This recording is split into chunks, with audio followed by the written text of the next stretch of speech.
Click करेंगे। एक minute, उसमें एक्चुअली ना वेस्ट लिखा रहा है क्योंकि इसमें बजट एड ऑन नहीं है, इसलिए रिस्ट्रिक्टेड हो गया है और हमें जो है प्लस के आइकन पर क्लिक करने नहीं दे रहा है। देख सकते हो यहाँ पर, ये देखिए यहाँ पर लिख कर आ रहा है एड अकाउंट रिस्ट्रिक्टेड, मतलब ये परमानेंट कुछ रिस्ट्रिक्टेड नहीं है, बस यहाँ पर जो हमारा बजट एड ऑन नहीं है इस वजह से ये हमें न्यू कैंपेन को क्रिएट करने नहीं दे रहा है। अच्छा, ये चीजें फोन पर होती हैं, ये प्रॉब्लम आपके फोन पर आती है, लेकिन अगर आप अपने लैपटॉप वगैरह से वर्क कर रहे हो ना या फिर कंप्यूटर से वर्क कर रहे हो तो फिर ऐसे कोई प्रॉब्लम नहीं होती है आपको।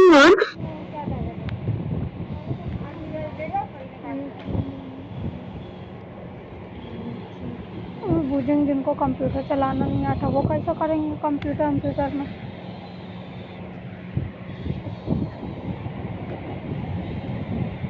स्क्रीन ऑफ कर रही हूँ और बजट थोड़ा सा ऐड ऑन करके आप लोगों को यहाँ दिखाती हूँ। 2 मिनट का टाइम दीजिएगा मुझे। जिनको कंप्यूटर चलाना नहीं आता वो कैसे करें कंप्यूटर से, नो प्रॉब्लम। मैंने अभी आपको क्या बताया कि अगर आपके पास फोन है तो फिर आपको जो है, अगर आपका जो रिस्ट्रिक्टेड इसलिए दिखाएगा अगर आपका बजट खत्म हो गया है तब new account new campaign create करने नहीं देगा, एक अगर मतलब एक कैंपेन में एक एड अकाउंट में। लेकिन अगर आपका जो है लैपटॉप होता है तो उसका सिर्फ और सिर्फ बेनिफिट यही है कि अगर आपका बजट फिनिश भी हो गया तब भी आपको कैंपेन क्रिएट करने देता है। बट इसका ये मतलब नहीं है कि आप इसमें अपना काम नहीं कर सकते, आप अपना पूरा काम कर सकते हो। ठीक है, अगर आपने किसी अपने एक क्लाइंट का या फिर अपने लिए कोई काम किया है, आप नया कैंपेन क्रिएट करना चाहते हो तो भाई वो जब आपका बजट एड ऑन होगा तो आप नया कैंपेन क्रिएट कर सकते हो।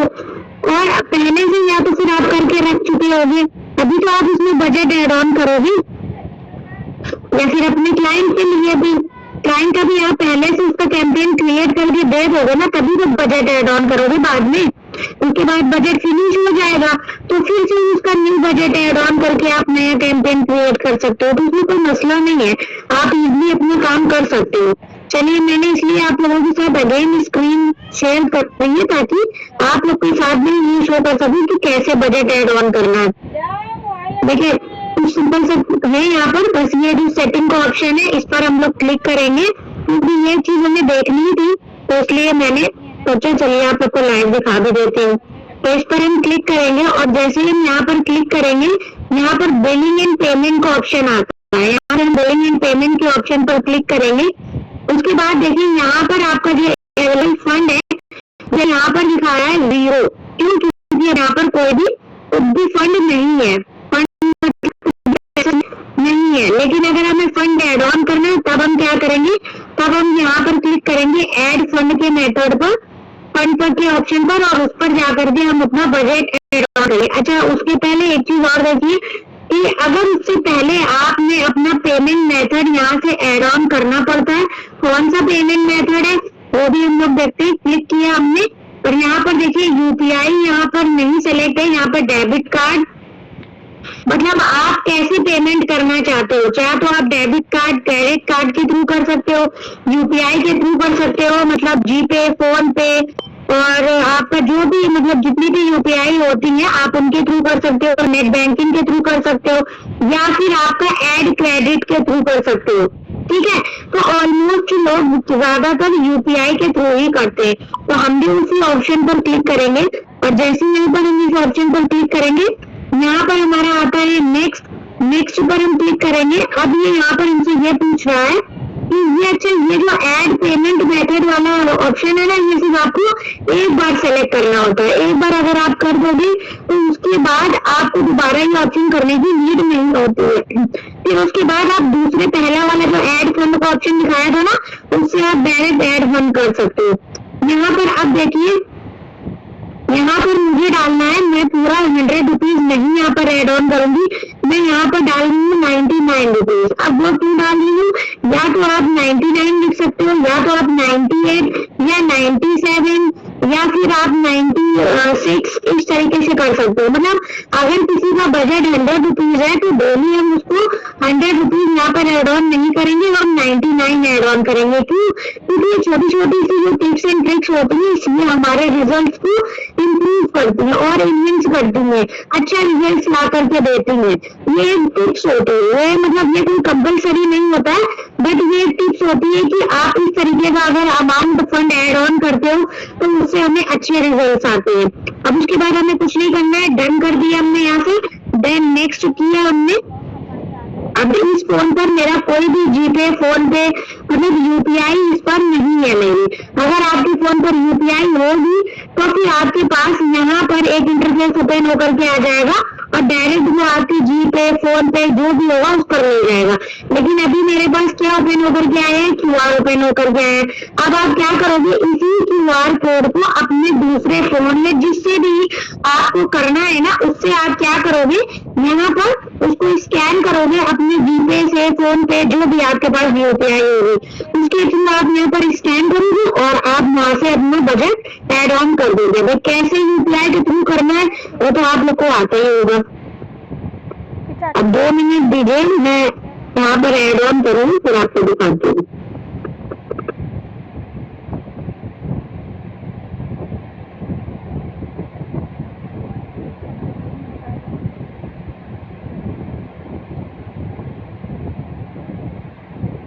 अब यहाँ पर एक चीज है, देखिए ये कंपल्सरी नहीं है कि आपका जीपे, फोन पे, यूपीआई कोई भी होना चाहिए। देखिए यहाँ पर मैंने 99 रुपीज एड ऑन कर दी है तो क्या हुआ, यहाँ पर सक्सेसफुली एड हो गया है। अब मेरे फोन पर यहाँ पर सक्सेसफुली एड ऑन हो गया है और उसके बाद यहाँ से हमें क्या करना है, डन के ऑप्शन पर क्लिक करना है। आप चाहो तो यहाँ से जो है अपने वो, अगर आप क्लाइंट का कर रहे हो तो आप अपने क्लाइंट का करके स्क्रीनशॉट में शेयर कर सकते हो कि भाई देखिए मैंने आपका फंड ऐड कर दिया। उसके बाद हम डन के ऑप्शन पर क्लिक करेंगे। अब देखिए यहाँ पर आपका फंड एड ऑन हो गया है और यहाँ पर देखिए आपका जो भी अवेलेबल फंड है वो दिखा रहा है, यहाँ पर आपका बैलेंस शो कर रहा है। ठीक है, ये payment method, add payment method आपको तब फर्स्ट टाइम यूज करना है जब आप अपने ऐड अकाउंट पर, अपने लिए, अपने फेसबुक अकाउंट पर पहली बार फंड ऐड ऑन करोगे। लेकिन अब आपने एक बार अगर कर दिया है तो उसके बाद आपको ये वाला ऑप्शन यूज नहीं करना है, उसके बाद आपको ये वाला ऑप्शन यूज करना है। यहाँ पर आप क्लिक करोगे, यहाँ पर भी सेम वैसा ही है। देखें यहाँ पर यूपीआई वगैरह सेलेक्ट हो गया है ना, देखिए मैंने वहां से करा था यूपीआई सेलेक्ट, तो यहाँ पर यूपीआई ये देखिए सेलेक्ट हो गया है। यहाँ पर आप अपना बैलेंस डालोगे, जो भी आपको बैलेंस डालना है, जितना भी आपको बैलेंस डालना है, 100, 200, 300, 400, 500, जितना भी आपको बैलेंस डालना है आप अपने यहाँ पर बैलेंस डाल दोगे और उसके बाद यहाँ से नेक्स्ट करोगे। जैसे ही आप यहाँ पर नेक्स्ट करोगे और फिर से वही आपका सेम क्यूआर कोड ओपन होकर के आ जाएगा। 1 मिनट,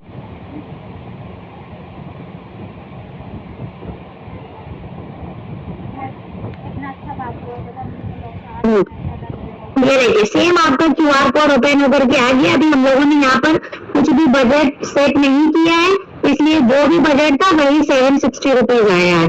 बस आपको अपना बजट सेट करना होता है यहाँ पर कि आपको कितना बजट एड ऑन करना है।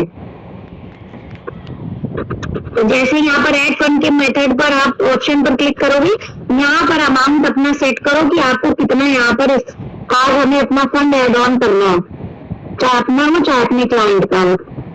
ठीक है, उसके बाद हमारा ये जो थर्ड वाला ऑप्शन होता है ये होता है पेमेंट एक्टिविटी का। अब इसमें आप लोग देखोगे कि हमने अभी तक के कितना पेमेंट कर चुके हैं हम, तो यहाँ पर हम क्लिक करेंगे छोटी सी एरो पर और यहाँ पर आपका शो होगा कि किस डेट को आपने कितना फंड ऐड किया, कितना पेड हुआ हमारा। ये देखिए सारा आपको हिस्ट्री यहाँ पर, मतलब जो भी आपका ट्रांजेक्शन है उसकी सारी हिस्ट्री आपको पेमेंट एक्टिविटी में शो होती है। ठीक है, ये होता है हमारा। उसके बाद हमारा थर्ड वाला ऑप्शन आता है, फोर्थ वाला सॉरी, बिजनेस इन्फो का। ये बिजनेस इन्फो का ऑप्शन जो होता है ये भी आपको 2 चीजें पहले करनी होती है। फंड ऐड करने से पहले आपको एक तो ये वाला ऑप्शन ऐड पेमेंट मेथड वाला और एक ये बिजनेस इन्फो वाला ऑप्शन आपको सबसे पहले यूज करना होता है। उसके बाद देन आप पेमेंट मेथड ये फंड ऐड करोगे यहाँ से, ऐड फंड वाले ऑप्शन से, ये वाले ऑप्शन से, ठीक है। अब ये बिजनेस इन्फो वाले ऑप्शन पर हम क्लिक करेंगे, छोटी सी जो एरो बनी है उस पर जैसे ही क्लिक करेंगे इस तरीके का इंटरफेस ओपन होकर के आएगा। उसके बाद आपको यहाँ पर देखना है कि यहाँ पर आपकी कंट्री कौन सी सेलेक्ट है, आपकी करेंसी कौन सी सेलेक्ट है, टाइम कौन सा सेलेक्ट है। इसका आप लोग स्क्रीनशॉट ले लो। टाइम वैसे तो बाय डिफॉल्ट यही सेलेक्ट होकर के आता है, लेकिन नहीं भी आता तब भी आपको सेम यही रखना है चेंज करके। मतलब कोलकाता एशिया जो आपका ये टाइम है वही रहना चाहिए, करेंसी आपकी इंडियन रुपीज होनी चाहिए और जो आपकी कंट्री है वो आपकी यहाँ पर सेलेक्ट होनी चाहिए। वो आपके ऊपर डिपेंड करता है कि आप कहाँ से काम कर रहे हो, आप इंडिया से बिलोंग करते हो, अदर कंट्री से बिलोंग करते हो, आपका क्लाइंट कहाँ से, तो वही सारी चीजें आपको यहाँ पर बिलिंग कंट्री एंड रीजन वाले ऑप्शन पर सेलेक्ट करना होता है, ये वाले ऑप्शन पर, ठीक है। अगर इंडिया से आप बिलोंग करते हो, आपका क्लाइंट भी इंडिया से बिलोंग करता है, तो फिर आपको यही सेम चीज रखनी है, ये 3 ऑप्शन पर जो आ रहे हैं। उसके बाद उसका बिजनेस नेम जो भी हो, मेरा नेम नाजिया है तो मैंने अपना नेम यहाँ पर नाजिया रखा है, बाकी आपका जो भी नेम हो आप वो यहाँ पर मेंशन करोगे। अब ये चीज देखिए आपको कि मैं बिलोंग तो कानपुर से करती हूँ, लेकिन मैंने यहाँ पर क्या डाल रखा है, लखनऊ, क्योंकि ये जरूरी नहीं है, आप कुछ भी एड्रेस डाल सकते हो, ये कुछ इम्पोर्टेंट नहीं है, कोई मैंडेटरी नहीं है कि आपका जो सिटी है, जहाँ पे जिस सिटी से आप बिलोंग करते हो वही आपकी होनी चाहिए। मुझे जो समझ में आया मैंने वो डाल दिया है, ठीक है। बस ये है कि आपको ये सारी चीजें फिलअप करके रखनी है। ये देख रहे हो ना कि बिजनेस एड्रेस, ये आपको बिजनेस एड्रेस यहाँ पे पूरा फिलअप करके रखना है, ठीक है। जो भी आपकी स्ट्रीट हो, जो भी आपका मतलब आपका एड्रेस हो, आपकी कंट्री कंट्री कौन सी है, आपका रीजन कौन सा है। मैं अब जैसे लखनऊ है, लखनऊ कानपुर ये सब यूपी से बिलोंग करते हैं, तो मैंने वो डाल के रखा है। यहाँ पर पिन कोड जो भी हो आप वो पिन कोड डालो। पिन कोड अच्छा जो लखनऊ डाला है तो लखनऊ का ही होगा, यानी पिन कोड है कानपुर का और जो सिटी मैंने सेलेक्ट की है लखनऊ की, तो ऐसा वो एक्सेप्ट नहीं करेगा, ठीक है। उसके बाद आपको कुछ नहीं करना है, यहाँ पर वाला ऑप्शन नीचे की तरफ स्क्रॉल करोगे, उसके बाद आपको यहाँ पर बाय टिक, ये अभी इसलिए अनटिक होकर के आ रहा है क्योंकि ऑलरेडी सेफ है। यहाँ पर आप टिक करोगे इसको और उसके बाद ये एडवर्टाइजिंग पर्पज जो वाला जो ऑप्शन है, इसमें सेकंड वाला जो ऑप्शन यहाँ पर सेलेक्ट है, आपको भी सेकंड वाले ही ऑप्शन पर सेलेक्ट करना है। देन आपको क्या करना है, नीचे की तरफ सेव कर देना है। ये आप लोगों को मैंने पूरा लाइव करके दिखाया है। वो सीधे मेरी तो है कि मतलब अगर क्लाइंट खत्म करते हुए सेव करके रखो। वॉइस नहीं आ रही है सिस्टर, आपकी बहुत स्लो आ रही है, कौन बात कर रही है? मैं बोल रही हूँ कि मतलब ये एड्रेस है वो सेव अपने लिए करके रखना है या क्लाइंट का एड्रेस करो तब भी सेव करके रखना है? नहीं, सबके लिए, चाहे आपका खुद का हो चाहे आपके क्लाइंट का हो। अच्छा ठीक है। अब वो आपके क्लाइंट पे डिपेंड करता है, उसकी रिक्वायरमेंट पे। अगर वो बोलता है कि मेरा एक्चुअल एड्रेस डालिए तो उनका एक्चुअल एड्रेस डाल दीजिए, और अगर कोई फीमेल है स्पेशली तो फिर उनसे पूछिए। अगर वो बोलती है कि मेरा एक्चुअल एड्रेस तो आना चाहिए तभी डालिए, अगर वो ऐसा कुछ नहीं बोलती है तो फिर आप कोई भी सिटी यहाँ पर सेलेक्ट कर सकते हो। हाँ, ये चीज मैंने आप सबको फर्स्ट क्लास से सेकेंड में क्लियर करी थी कि अगर कोई टाउन एरिया या फिर कोई गांव वगैरह से, विलेज वगैरह से बिलोंग करता हो तो उसके आसपास जो मेट्रो सिटी हो उसको आप वो एड्रेस वहां पर डालिए, वो सिटी वहां पर मेट्रो सिटी सेलेक्ट करिए। उससे क्या होता है कि आपकी एड की परफॉर्मेंस अच्छी होती है, जो ऑडियंस होती है वो हमारी मेट्रो सिटी की टारगेट ऑडियंस हो जाती है। मतलब जो हमारा मेटा होता है वो मेट्रो सिटीज की ऑडियंस को टारगेट करता है, ठीक है। यहाँ तक की क्लियर है आप लोग को? जी क्लियर है जी। जल्दी से बताया करो यारो, क्लियर है? बहुत स्लो रिप्लाई आता है। ओके ओके, चलिए अब हम लोग चलते हैं अपना जो हमारा कैंपेन रह गया था उसको देखिए। अब आप लोग देख सकते हो। अच्छा एक चीज और मेजर वाली वो आप लोग देखो। अब आपके सामने मैंने क्या डाला था, बजट 99 रुपीज, और जो मेरा फंड ऐड हुआ है वो भी 99 रुपीज समथिंग आया है। लेकिन अब आप यहाँ पर ये देख सकते हो कि ये जो मेरे पास पैसा आया है, यहाँ पर ये दिखा रहा है जो रिमेनिंग अमाउंट है ये 83.89 क्यों आया है। भाई हमने तो पैसा 99 रुपीज लगाया था, एड ऑन किया था, लेकिन इसमें मेटा ने सिर्फ और सिर्फ जो अमाउंट लिया है वो 83.89 रुपीज की लिया है। क्यों? क्योंकि उसने 18% जीएसटी कट कर ली है। ठीक है, उसने जीएसटी कट करके हमें इतना पैसा दिया है। अब वो जो 98 पॉइंट समथिंग पैसा है ना, वो उससे मतलब नहीं है। अब जो हमारे पास ये रिमेनिंग अमाउंट दिखा रहा है ना 83.89 रुपीज, बस इतने पैसों में हमारा ऐड चलेगा। समझ रहे हो? इतने पैसे में हमारा ऐड चलेगा। यानी कि अगर आप लोग 100 रुपीज ऐड ऑन करोगे तो आपके पास यहाँ पर आएंगे 84 पॉइंट समथिंग पैसा। क्यों? क्योंकि 18% जीएसटी कट होकर के मेटा के पास पैसा रिमेनिंग बचता है, मतलब रुपीज में जो भी हो, आप उतना पैसा उसके पास बचता है। फिर उतने ही पैसे में आपका जो ऐड है वो चलता है। ठीक है, ये चीज अगर आपके क्लाइंट को क्लियर हो तो ठीक है, नहीं क्लियर हो तो आप उनको बता सकते हो कि कल को वो ये ना सोचे कि भाई मैंने पैसा तो इतना लगाया और पैसा इतना कम क्यों आ रहा है इसमें, या फिर क्या मतलब अगर आप अपनी तरफ से बजट ऐड ऑन करते हो तो फिर वो ये ना सोचे कि क्या मैम ने पैसा कम कर दिया, मैंने तो 100 रुपए उनसे बोले थे लेकिन उन्होंने क्या किया, सिर्फ 83 रुपीज लगाए हैं। ठीक है, तो ये चीज क्लियर होनी चाहिए। जितना भी आप अमाउंट डालोगे 100, 200, 300, 400, 500, उसमें 18% आपका जीएसटी कट होकर के जो भी रिमेनिंग अमाउंट बचेगा आपका वो यहाँ पर शो करता है। अब चलते हैं हम लोग अपने कैंपेन की तरफ। प्लस के आइकन पर हम लोग यहाँ पर क्लिक करेंगे और जैसे प्लस के आइकन पर क्लिक करेंगे फिर से वही क्रिएट कैंपेन, क्योंकि हमने अपने कैंपेन को सेव वगैरह नहीं किया था। और फिर एंगेजमेंट कैंपेन पर क्लिक करेंगे। एंगेजमेंट कैंपेन पर क्लिक करते हैं मैनुअल एंगेजमेंट कैंपेन। फर्स्ट वाला कैंपेन हमारा कंप्लीट हो गया था, हम लोग एड सेट पर थे, तो सेकंड वाला एड सेट, और एड सेट पर क्लिक करते ही हमने ये सारे कंप्लीट कर लिया था। आई थिंक बस प्लेसमेंट रह गई थी,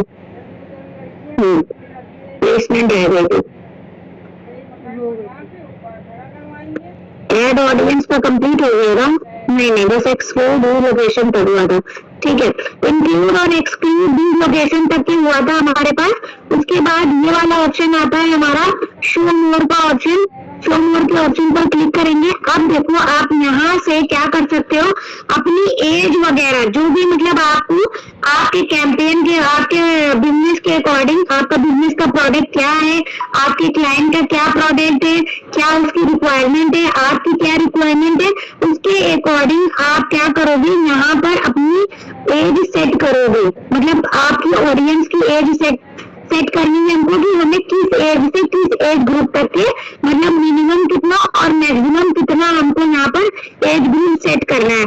ये चीज हमेशा याद रखिएगा कि 18 से नीचे यानी जो 18 सिलेक्टेड है ना, इससे नीचे आपको करना ही नहीं है, क्योंकि अगर इससे नीचे करोगे तो आपके में रिस्ट्रिक्शंस लग जाएंगे, आप एड रन नहीं कर पाओगे कभी भी अपने इंस्टाग्राम अकाउंट से। ठीक है, और मैक्सिमम आप कितनी भी रख सकते हो, वो आप पे डिपेंड करता है कि आपका प्रोडक्ट क्या है। अब जस्ट लाइक जैसे हम लोग फ्रीलांसर है, अगर हमें मान लीजिए हमें अपने लिए ऐड रन करना है तो फिर हम क्या एज रखेंगे, 18 तो रखेंगे ही रखेंगे, क्योंकि भाई 18 के एज से ही लोग अपना स्टार्टअप करते हैं। और जितने भी जो उनको एफिलिएट मार्केटर, जितने भी एफिलिएट मार्केटर और नेटवर्क मार्केटिंग वाले जो बंदे होते हैं वो 16-16 साल के लोग भी काम कर रहे हैं इस टाइम पर, तो भाई उनको भी तो ऐड रन करवाना होता है, हम तो सबको टारगेट करेंगे ना। तो हम 18 से ले करके और यहाँ पर मैक्सिमम जो एज है हमारी वो यहाँ पर एरो पर क्लिक करेंगे, और जैसे यहाँ पर एरो पर क्लिक करेंगे यहाँ से हम एज सेलेक्ट करेंगे 45। ठीक है, बाकी ये जरूरी नहीं है कि 18 से 45 तक हमने सेलेक्ट कर दिया तो सिर्फ इसी एज ग्रुप के लोगों को वो हमारा ऐड शो करेगा, ऐसा नहीं है। ज्यादातर वो इस एज ग्रुप के लोगों को ऐड शो करेगा, इसमें से थोड़े बहुत इससे हाई एज ग्रुप के लोग भी आ सकते हैं, लेकिन हम अगर एक टारगेट कर देते हैं ना तो फिर ऑलमोस्ट लीड जो क्लाइंट जो होते हैं वो हमारे पास इसी एज ग्रुप के लोग आते हैं। ठीक है, देन आपको अगर यहाँ पर जेंडर सेलेक्ट करना है तो आप यहाँ से अपना इस एरो पर क्लिक करोगे और यहाँ से अपना जेंडर सेलेक्ट कर सकते हो। अब आपको अगर दोनों में चाहिए, मेल और फीमेल दोनों में क्लाइंट और लीड चाहिए, देन तो आप ऑल में रखोगे, और अगर आपको सिर्फ वुमेन चाहिए तो आप वुमेन में कर दोगे। अगर आपको मेन में चाहिए, कुछ ऐसे प्रोडक्ट है जो सिर्फ और सिर्फ मेन यूज करते हैं, भाई बहुत से ऐसे बिजनेसेस हैं जैसे मेन की जीन्स वगैरह हो गई, उनके क्लॉथ्स, टी शर्ट्स हो गई, शर्ट्स हो गई, शूज हो गए, तो फिर वो लेडीज तो इंटरेस्टेड होंगी नहीं। अगर होंगी भी, जैसे कोई अपने हस्बैंड को गिफ्ट करता है, कोई अपने ब्रदर को गिफ्ट कर देता है, तो ये उसमें से कुछ परसेंट होते हैं, 1-2% लोग होता है, 1-2% को हम टारगेट करके अपना पैसा वेस्ट नहीं करेंगे। तो हम क्या करेंगे, हम मेन को सिलेक्ट करेंगे, क्योंकि हमारा प्रोडक्ट क्या है, मेंस के लिए है, ठीक है। और अगर आप चाहते हो कि मेरा ऐसा प्रोडक्ट है जो मेंस और वुमेन दोनों को शू हो, तो फिर आप यहाँ पर ऑल पे क्लिक कर दोगे। अगर आप चाहते हो कि आपका ऐसा प्रोडक्ट है, मतलब हम सिर्फ और सिर्फ हाउस वाइफ को टारगेट करना चाहते हैं, सिर्फ और सिर्फ जो है मतलब गर्ल्स को टारगेट करना चाहते हैं, तब हम यहाँ पर वुमेन को टारगेट करेंगे। जैसे ब्यूटी कॉस्मेटिक का हो गया हमारा बिजनेस, और मेहंदी का बिजनेस हो गया, ठीक है, क्लॉथ्स का, वुमेन क्लॉथ्स का बिजनेस हो गया हमारा। एफिलिएट मार्केटिंग में जो है ऐसे आपके पास क्लाइंट्स आएंगे जिनको सिर्फ और सिर्फ फीमेल लीड चाहिए होंगी, तो उनके लिए हम क्या करेंगे, वुमेन को टारगेट करेंगे। अगर आप खुद एज अ फ्रीलांसर सिर्फ और सिर्फ वुमेन को टारगेट करते हो, तब आप यहाँ पर वुमेन सेलेक्ट करोगे, ठीक है।